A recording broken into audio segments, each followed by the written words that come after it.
Good morning and welcome back to another video.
In December, I was away for a couple of weeks and Mauro made a start on tiling the living room floor. He also went away himself during those weeks, and when I got back there were a few more rows left to do. Once I was back, it was time to work on the final section of the room, so we started shifting everything back over to the other side of the room.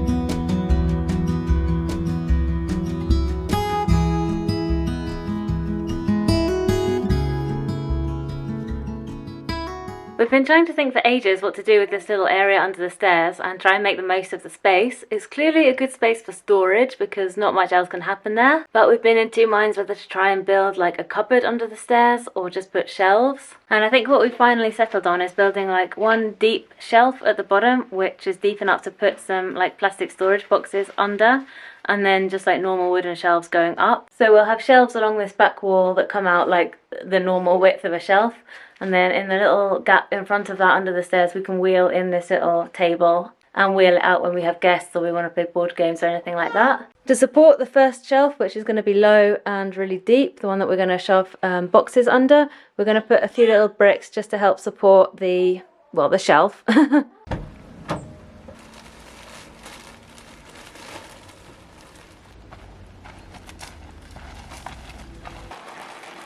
I'm not sure I can explain what this is because I didn't buy it and I still don't understand what it is. In fact, we were actually planning the bottom shelf around a couple of decorative baskets we'd bought, but when they arrived they were kind of bigger and floppier than we'd expected, so we might have to rethink that plan. It is currently the 24th of December. What do you think our chances are of finishing this by Christmas? What do you mean by Christmas? Tomorrow. Do you mean finish tonight or including Christmas? Are we going to work on Christmas? I think we have 2 full days of work left. So whether it's tomorrow or the 26th, I think we can do it.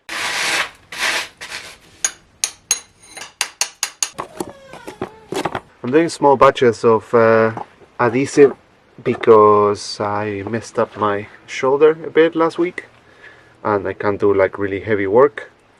And I'm not using the drill because we're sort of low on electricity these days in the winter, so I don't want to like have to use the generator or anything like that, so I'm just doing it by hand, slow. Yeah, it works fine. It's not that big of a deal.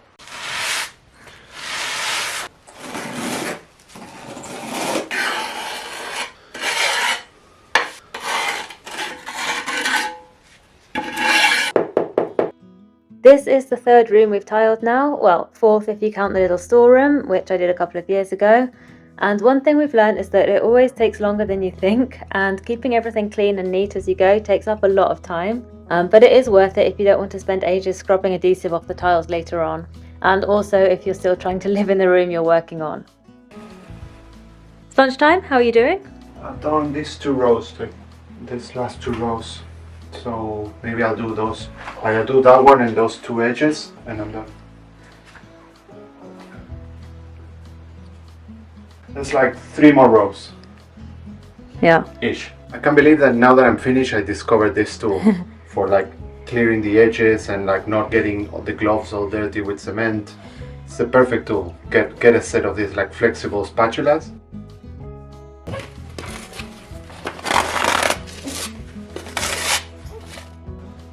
I'm actually going to be kind of sad to see the tiling finished because it's so cool to see the room transform. We've waited so long for these changes and I feel like we're just getting good at it, but I'm sure there will be more tiling in our lives somewhere down the line. And we do actually still have the office and the pantry left to do one day.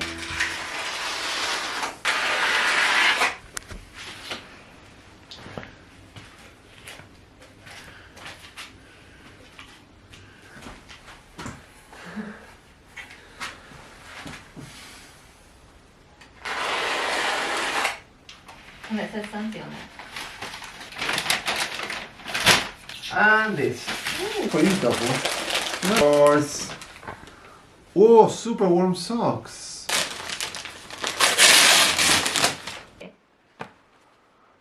What are these? These are Mega Mog books. Do you know what Mega Mog is? No. Well, you will. What I think it is? Oh my god, it's great! You know what it is? Yeah, of course I know what it is.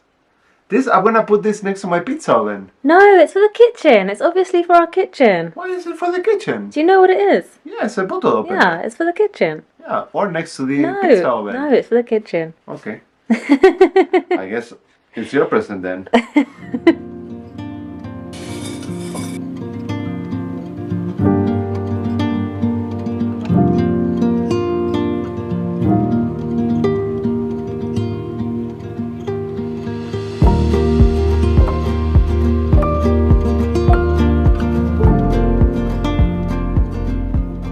So it is Boxing Day and we are so close to being done on this. I think I counted 10, but it's all like very difficult cuts because the stairs, I've said this many times, but nothing is straight. So all the cuts are weird. Yeah.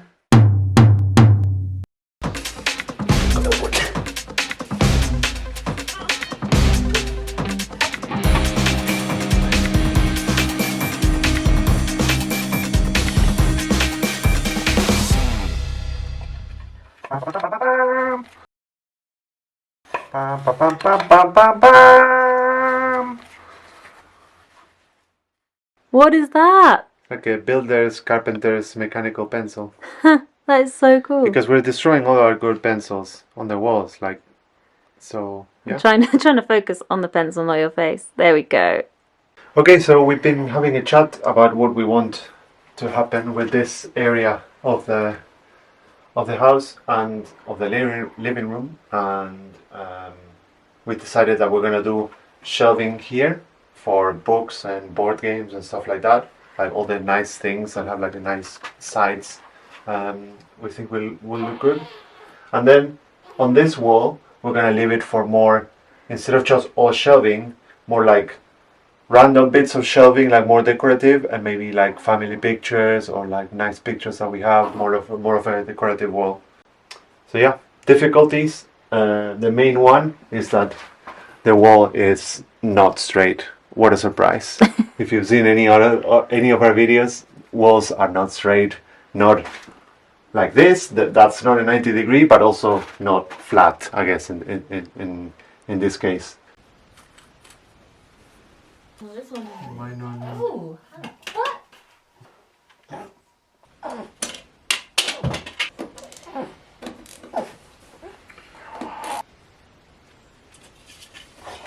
This is the longest screwdrivers we can build, but Build. it's perfect. We've invented this really ugly system for getting the brackets straight along the wonky wall. A mixture of nuts and washers. And I guess we'll see if we can make it look nice by painting it black later on, I don't know. Oh, well done.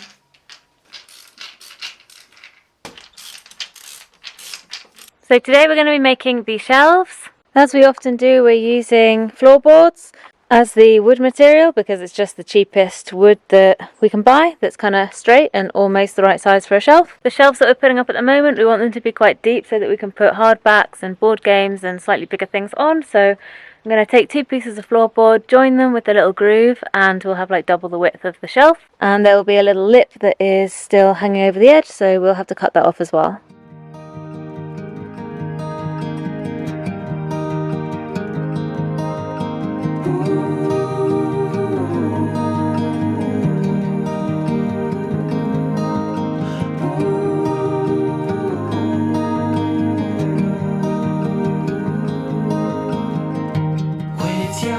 There we go, that is one shelf done.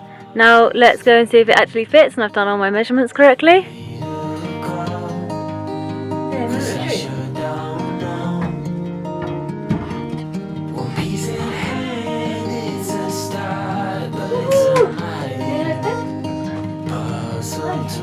Question is, do I have time for another shelf before somebody wakes up from their nap? I think you do. Making the second shelf didn't take me long since I'd perfected the steps on the first one. I know that all we've been doing lately is tiling and making shelves, so if you're getting fed up with that, I promise we are too, and this is literally the last video I'm going to make on the subject, I promise. No need to say, how will I cope?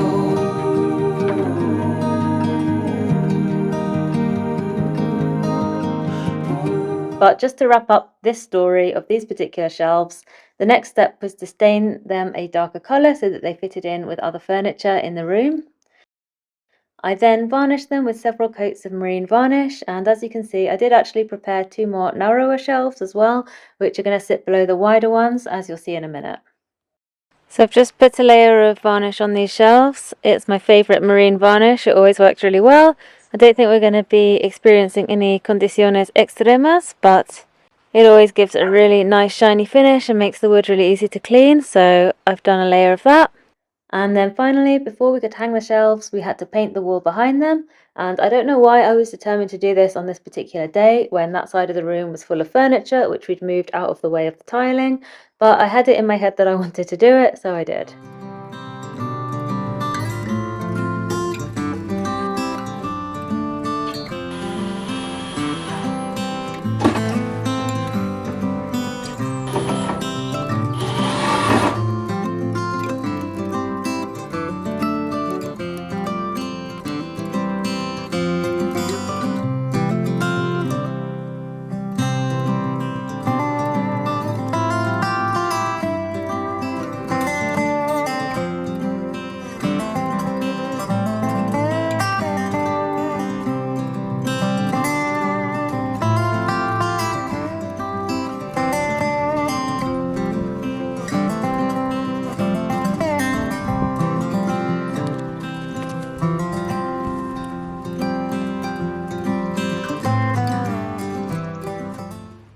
Good morning, I'm just off out on a dog walk today.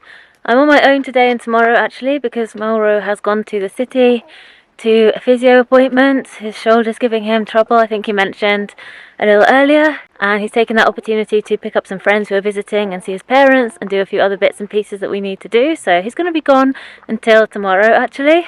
So it's just you and me today, Santi. The day has not got off to a good start though, because there was one thing that I wanted to do before he left, and that was have a shower, because it's been a few days, and that's just how it is with a baby. And I couldn't because the hot water heater has broken. I took it apart this morning to try and see what was going on. It's not the first time we've had some issues with it, and I thought it might be something quick and easy to fix like last time where there was just a washer that was broken, but it is actually a little more fatal, this problem. So when I turned the tap on, water started gushing out from this area, and on closer inspection What seems to have happened is that one of the components has cracked. I'm guessing with the ice and the cold. I don't know if you'll be able to... I can't focus on it in here. There's a little crack on the kind of inside of this metal piece here. So we have two options. We can either try and source the component and try and replace it. It's definitely replaceable because everything's just connected with screws and stuff in there. Annoyingly, I did have the exact same type of heater before from the past, which I threw away literally just the other week because it had been sitting outside for ages. I accidentally set fire to it when I initially installed it.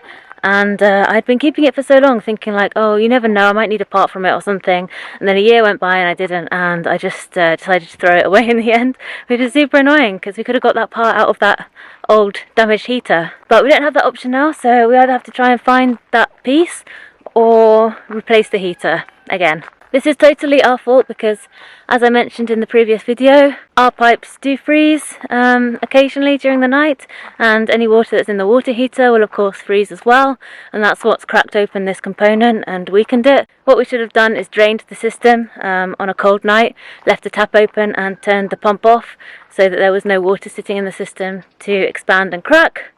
We didn't do that. I didn't even think of it, which is just stupid. The other thing we should have done is, well, I should have done, is install a valve so that we could isolate the heater and not have water running through it, because now I can't open any taps because water squirts out of the heater. I don't know why I didn't do that. It's like the most obvious thing when you think about it, but I think what we're going to do in the very short term is just put a valve in so that we can at least have running cold water, and in the slightly less short term, but still very short term, it'll probably be like the next thing we do when we've got the pieces, is fix the heater.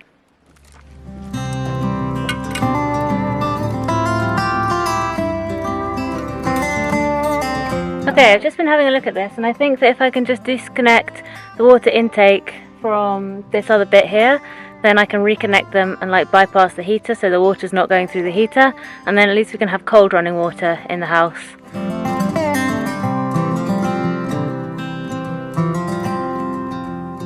Okay, what a mess. Let's see if that works.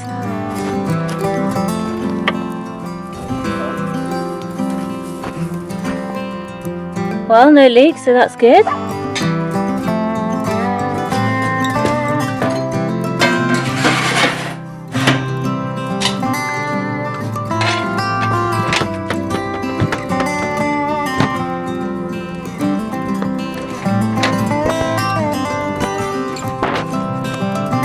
Well, if it's going to be a cold shower, I can at least have a fire.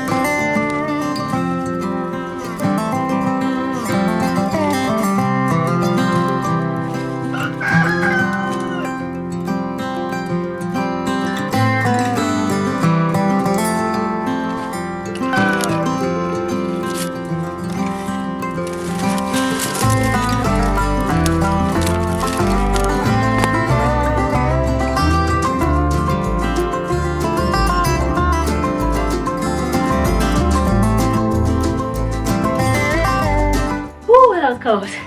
You know what, I like a cold water immersion. I was doing quite a lot of them last year, even in the winter, but for some reason a cold water shower is just not as enjoyable. It's like the plunging is the good part, the shower just isn't quite the same. But it's really not too bad.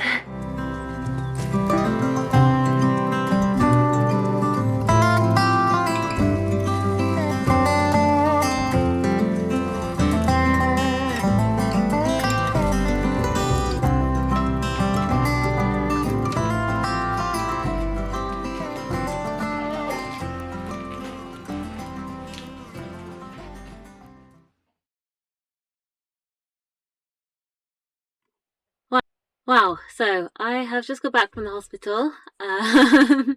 It's not funny, I'm just laughing because it's literally the 30th of December and we just thought this year didn't have anything else for us, but we were clearly wrong. So Mauro went to Valencia for a physio appointment because he hurt his shoulder, and while he was there he started getting trouble with one of his eyes, the eye that's given him trouble quite a bit before. He started getting, like, the way he described it was he was getting like a blurry, like a circle kind of creeping across one side of his vision, and it was getting to the point, well, it all happened very quickly and got worse really quickly, but it got to the point where like half of his field of vision in that eye, he couldn't see anything. So he spent the day in Valencia going to different hospitals, and even the hospital in Castellón in the end, trying to find any hospital who would operate on him. today or tomorrow or as soon as possible, basically. It's a retina detachment. They confirmed that in the first hospital that he went to, and the worse it gets, the less recoverable it is. The first appointment that he could get in the public health service was for 4 days' time. All the specialists and all the surgeons and stuff are not around at the moment. It's just a really bad time of year for something like this to happen. And yeah, 4 days they've told him is too long, basically. He'll probably lose sight in that eye if he has to wait 4 days for the surgery. If he can get it done now, then he can potentially save what vision he's got left, which isn't great, but it's better than losing vision completely in that eye. So he then spent the day phoning around private clinics, trying to find any clinic that could possibly do him any sooner, and by an absolute miracle and by friends of friends pulling some strings, he's managed to find a surgeon who will do it tonight. So yeah, that's happening. It's 8:05 right now, and he's meant to go in at 8:30, so...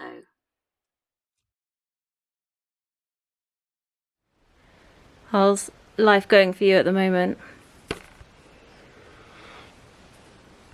Not great.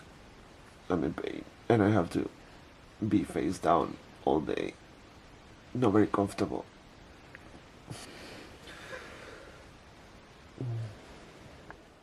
Well, as you can imagine, I think we're going to leave that video there. There's not much more to show you. Everything is paused for the time being. Mauro is resting face down, as you've seen, and will be for the foreseeable future. Yesterday was 3 days post-op, and he went to a checkup, and everything is progressing as it should. So hopefully he will have saved the sight in that eye, at least most of it, so that's good.